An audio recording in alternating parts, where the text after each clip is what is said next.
Ibrahim Traoré, the current outstanding president of Burkina Faso, sent a great message to Bola Ahmed Tinubu, the current president of Nigeria, and all the members of the House of Representatives. In his words he said, "President Bola Ahmed Tinubu, honorable members of the House of Representatives, people of the Federal Republic of Nigeria, I greet you not only as the interim leader of Burkina Faso, but as a fellow African, a brother in the fight for the dignity and future of our continent. Nigeria is not just any country. You are the giant of Africa, a land blessed beyond measure with natural resources, brilliant minds, and a rich cultural heritage that echoes across the globe. But let us speak truth today, as brothers, not diplomats. Giants are not measured by size alone, but by courage, by character, and by the way they lead others through storms. Corruption is not just a Nigerian problem, it is a cancer that has eaten deep into many African nations. But when it thrives in Nigeria, it spreads faster across the continent. When your leaders turn away from the people, the ripple is felt in Ouagadougou, in Accra, in Kinshasa, and other parts of Africa. Mr. President, with great respect, I ask, what kind of example is Nigeria setting today? Your youth, millions of them, cry not for aid, not for pity, but for dignity. They beg for jobs, for justice, for electricity, for education that empowers, not enslaves, even to the extent that 60% of the Nigerian youths are into cybercrime. Yet billions disappear into dark corridors of power, and silence remains the only response. I do not come to insult, nor to interfere. I come to remind you, the world watches Nigeria, but more importantly, Africa depends on Nigeria. If you stand upright, others will follow. If you fall to greed and arrogance, others will sink deeper. To the honorable members of the House, you were not elected to serve parties or pockets. You were chosen to defend the people. Rise above tribalism, rise above selfish gain. Look at the farmer in Benue, the student in Yobe, the single mother in Lagos.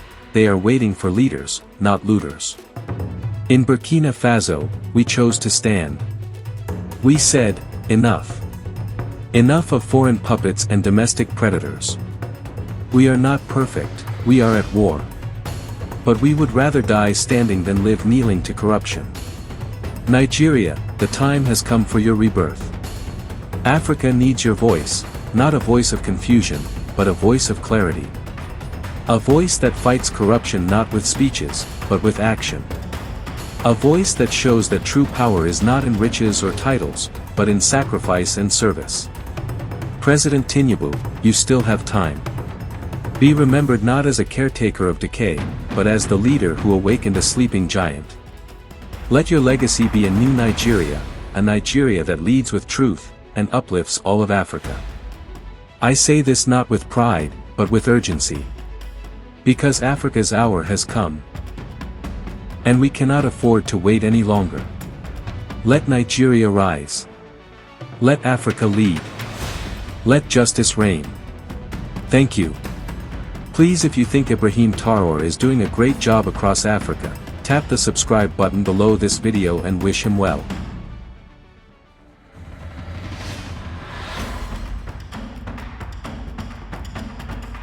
In just 2 years, Burkina Faso, once overlooked and doubted, has risen from the shadows to become one of the most militarily fearless nations in West Africa.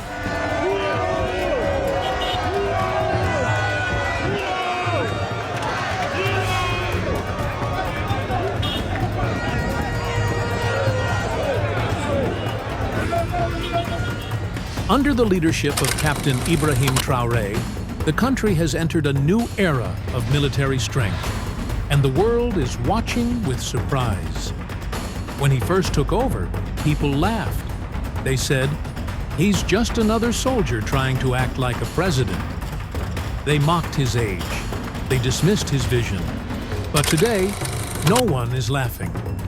Because what Traoré has achieved in just 24 months, many of Africa's biggest countries have struggled to do in decades. Not Nigeria, not Ghana, not South Africa. Burkina Faso now has powerful missile systems capable of destroying entire terrorist camps in seconds. They have armed drones, advanced artillery, laser-guided rockets, and a military that now operates with discipline and confidence. This is no longer just about defending their land. This is about taking the fight directly to the terrorists. It's about destroying their hideouts, their weapons, and everything they depend on.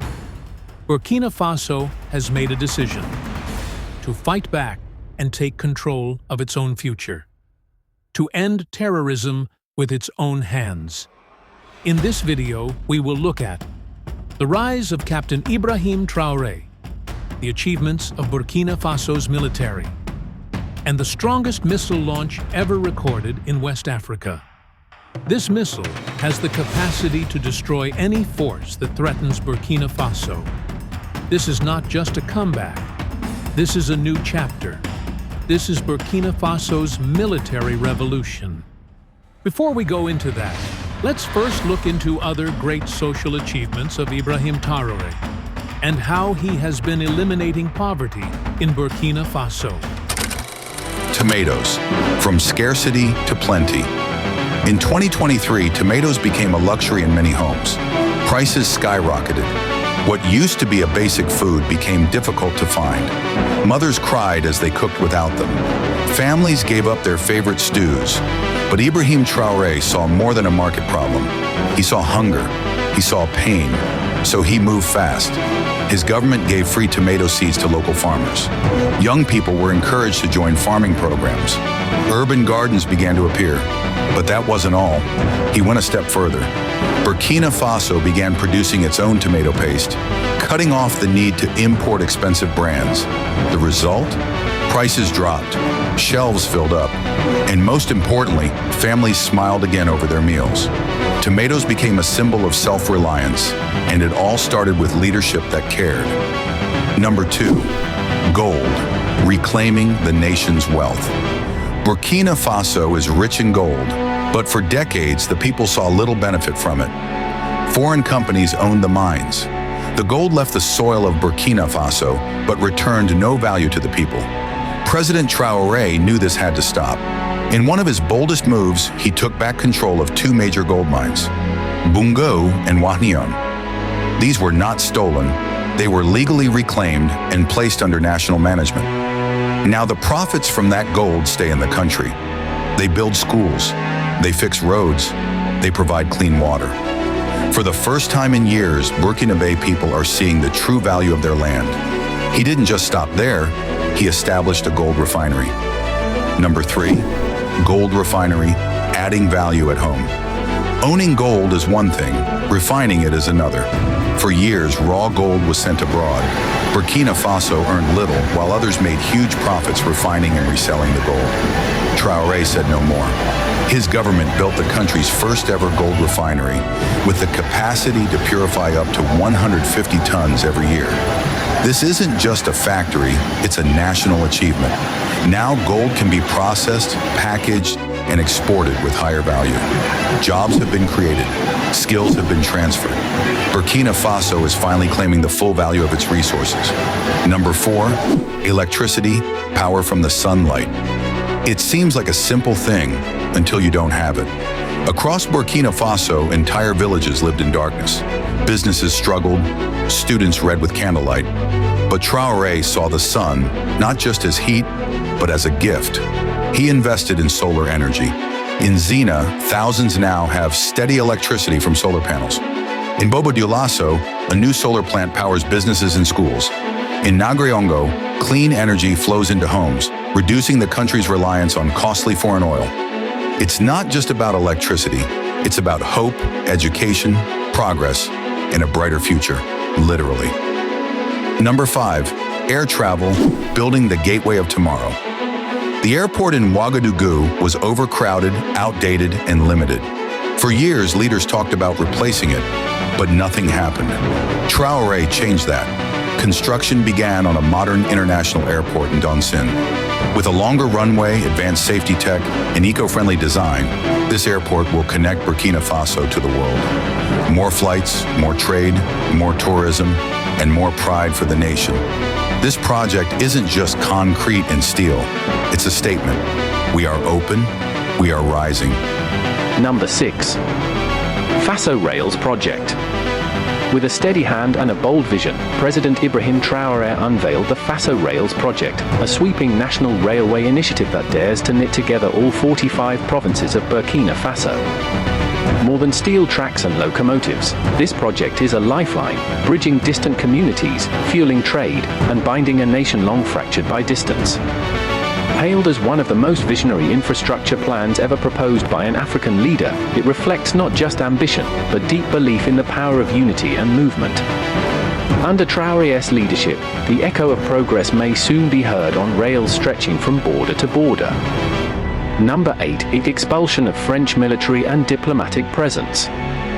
Under President Ibrahim Traore's leadership, Burkina Faso decisively ended its military agreements with France, resulting in the withdrawal of French troops and the expulsion of the French ambassador. This marked a pivotal break from the country's long-standing post-colonial relationship with France. In the aftermath, Traore's administration actively pursued a diversification of international alliances, notably deepening ties with Russia and strengthening regional cooperation with neighboring countries such as Mali and Niger. Number 9. Dignity for soldiers, restoring honor to the uniform. For years, the soldiers of Burkina Faso gave their lives for a nation that barely remembered them. They fought terrorists in the dust and heat, with outdated weapons, no insurance, and often no recognition. When they died, their families were left with nothing, no support, no medals, no memory. That pain ran deep. It broke morale. It made brave men feel forgotten. But under President Ibrahim Traore, things changed. He made it clear, a soldier's life is sacred. His sacrifice must never be ignored. Traore began by visiting frontline camps, not with cameras, but with compassion. He sat with the soldiers. He listened to their needs. He wore their boots, ate their meals, and shared their fear. Then, he acted. Families of fallen soldiers now receive support, not silence. Injured veterans are given care, not rejection. Frontline units are better equipped, and morale is rising like never before. Most importantly, dignity was restored to the uniform. Being a soldier is no longer just about hardship, it's about honor, respect, and pride. Today, when a soldier walks through the streets of Ouagadougou or Fada, people salute with love. Because they know, under Traore's leadership, the military is not used, it is valued. Number 10. Dignity, restoring national pride. Above all, President Ibrahim Traore gave his people something they hadn't felt in a long time: dignity. He didn't chase handshakes from foreign leaders. He walked with his people. He wore his uniform with pride. He spoke the truth, even when it was hard. He lived simply, showing that leadership is service, not luxury. He taught his nation to believe again, to trust in themselves, to stand tall as Burkinabes. Today, many call him Captain Courage, not because of his weapons, but because of his heart. In just 2 years, President Ibrahim Traore changed the direction of an entire country. From tomatoes to gold, from light to safety, from schools to national pride, he has shown what real leadership can do. Burkina Faso still faces challenges. But one thing is clear, the people are no longer alone. They have a leader who sees them, who hears them, and who walks beside them. If this story moved you, then don't keep it to yourself. Share it. Let the world know that in the heart of West Africa, something powerful is happening. Burkina Faso is rising. And it's just the beginning. Please do well to tap the subscribe button below this video. Thanks for watching.